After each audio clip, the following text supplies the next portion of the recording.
গতকাল জম্মু কাশ্মীরের পহেলগাঁওয়ে সন্ত্রাসবাদীদের দ্বারা প্রায় ৩০ জন নিরীহ ভারতবাসী নৃশংসভাবে খুন হয়েছে। এই হত্যাকাণ্ডের নিন্দা জানানোর জন্য, তার সাথে যারা নিহত এবং আহত পরিবার তাদের প্রতি সমবেদনা জ্ঞাপন করার জন্য এবং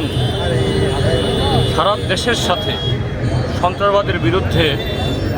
আমাদের ১৪০ কোটি মানুষ এই দেশের আমরা যে ঐক্যবদ্ধ সন্ত্রাসবাদ দমনের জন্য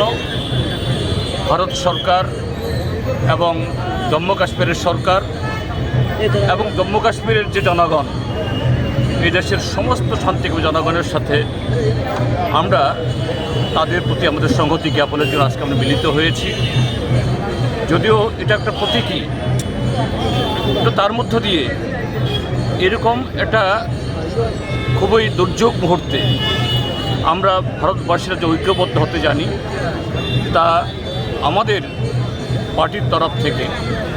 এবং এই রাজ্যের জনগণের তরফ থেকে আমাদের এই ছোট্ট আয়োজনের মধ্য দিয়ে সারা দেশের সাথে আমরা আজকে একাত্ম হয়ে এখানে মিলিত হয়েছি। আমরা আশা করব